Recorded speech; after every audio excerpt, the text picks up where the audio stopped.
La nuit était tombée sur le village de Kumbi, autour du grand feu qui crépitait doucement au centre de la place. Les flammes dansaient, leurs ombres s'étirant et se rétractant sur les visages des habitants rassemblés. On aurait dit qu'elles écoutaient, elles aussi, l'histoire qui allait être racontée. Les anciens du village, le regard perdu dans le brasier, avaient une phrase qu'ils répétaient de génération en génération, une vérité aussi immuable que le ciel au-dessus de leur tête. Tant que le tambour sacré parle, le village vit. Mais depuis quelque temps, un vent nouveau soufflait sur Kumbi, un vent d'impatience et de scepticisme. Les jeunes, le cœur rempli des promesses d'un monde changeant, n'écoutaient plus les vieilles légendes. Pour eux, ces récits n'étaient que des échos d'un temps révolu, des histoires pour endormir les enfants. Aux abords du village, dans une case, un peu à l'écart, vivait un jeune homme nommé Sadio.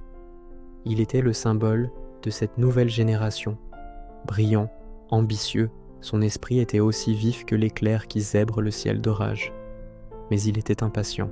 Il voulait des résultats, des preuves, du concret. Les traditions, les esprits, les ancêtres, tout cela lui paraissait être des superstitions inutiles. Le tambour sacré, cet objet vénéré par tous, n'était à ses yeux qu'un simple morceau de bois sculpté, un vestige silencieux d'une époque naïve. Il ne comprenait pas la ferveur des anciens, ni la crainte respectueuse qu'inspirait l'instrument. Chaque année, sans exception, lorsque la pleine lune suspendait son disque d'argent dans le ciel noir, le chef du village accomplissait le rituel. Il se tenait devant le tambour sacré et, avec une concentration solennelle, il frappait la peau tendue.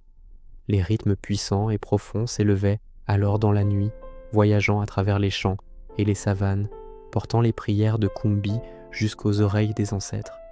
Et chaque année, comme par miracle, le cycle de la vie suivait son cours harmonieux. Les récoltes étaient abondantes, nourrissant chaque famille. La pluie tombait au moment parfait, ni trop tôt, ni trop tard, abreuvant la terre assoiffée. Les maladies, ces ombres menaçantes, semblèrent contourner le village, le laissant en paix. La prospérité de Kumbi était liée, disait-on, au son du tambour. Mais cette année-là, quelque chose s'était brisé. Un silence inquiétant avait remplacé la mélodie familière de la nature. La saison des pluies était venue puis repartie sans laisser une seule goutte. La sécheresse s'installa, cruelle et implacable. Le soleil, autrefois source de vie, était devenu un ennemi ardent qui cuisait la terre. Les champs, jadis d'un vert luxuriant, se fissurèrent, se transformant en un puzzle de terre craquelé et stérile. Les greniers se vidèrent. Bientôt, la faim commença à tenailler les ventres et les rires des enfants se turent, remplacés par des pleurs faibles. La peur, comme une brume froide, s'insinua dans chaque case, dans chaque cœur. Le village avait peur. Réunis en conseil, les anciens, le visage grave, prirent la parole. D'une voix lourde, ils livrèrent leur verdict. Les ancêtres sont en colère. Le tambour n'a pas été honoré comme il se doit. Quelqu'un a manqué de respect. C'est à ce moment que Sadio, incapable de contenir plus longtemps sa frustration et son incrédulité, se leva. Il se planta au milieu du cercle, défiant du regard les visages vieillis des anciens. Sa voix sonna, claire et tranchante dans le silence tendu. « Mensonge ! Tout ça, ce ne sont que des mensonges. Ce n'est pas un vieux tambour qui remplit nos greniers ou fait tomber la pluie.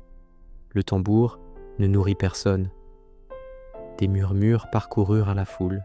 Certains hochèrent la tête en signe d'approbation, séduits par la logique brute de Sadio. D'autres reculaient, choqués par un tel blasphème. Pour la première fois, la parole d'un jeune osait contredire ouvertement la sagesse des anciens.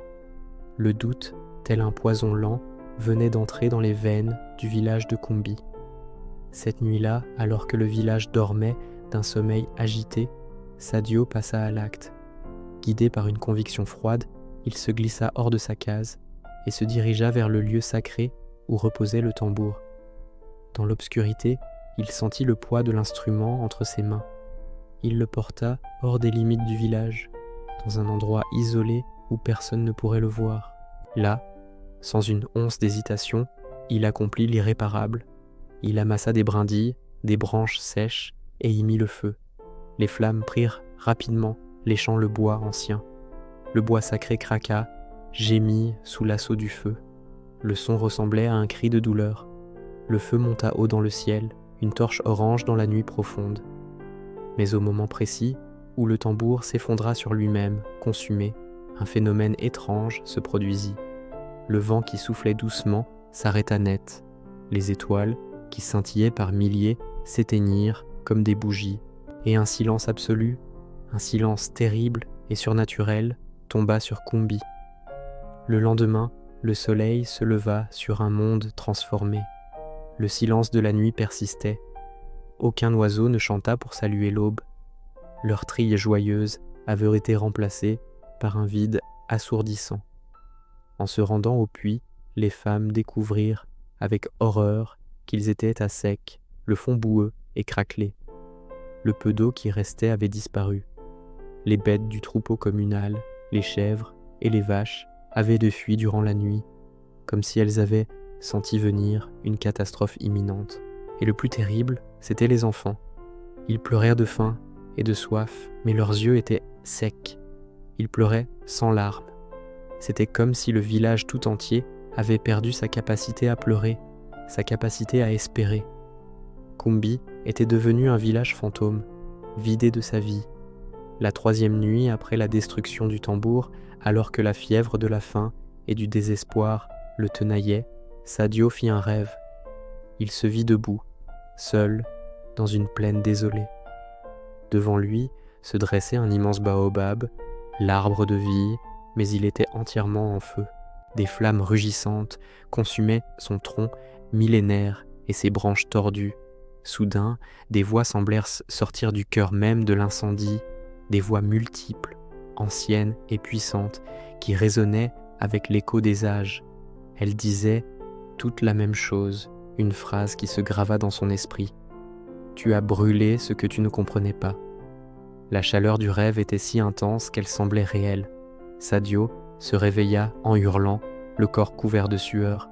Il se sentait brûlé de l'intérieur. Au lever du soleil, il était tombé malade. Une fièvre intense le consumait. Son corps était aussi chaud que s'il était lui-même en feu. Sa peau le brûlait, ses membres tremblaient. C'était la même agonie, la même destruction lente qu'il avait infligée au tambour sacré. Il comprit alors. Les anciens vinrent le voir.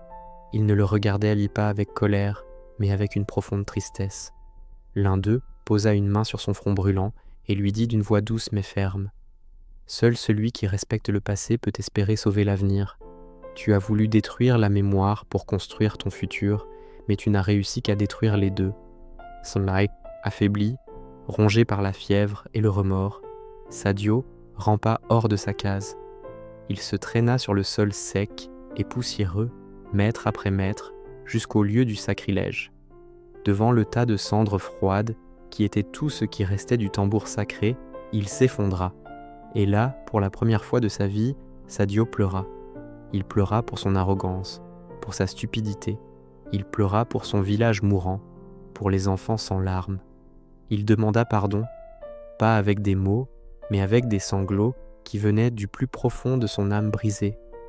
Il demanda pardon aux ancêtres, à la terre et au silence. Ce jour-là, alors que les larmes de Sadio mouillaient les cendres du tambour, le ciel, qui était resté d'un bleu cruel pendant des semaines, se couvrit de nuages gris. Et la pluie tomba.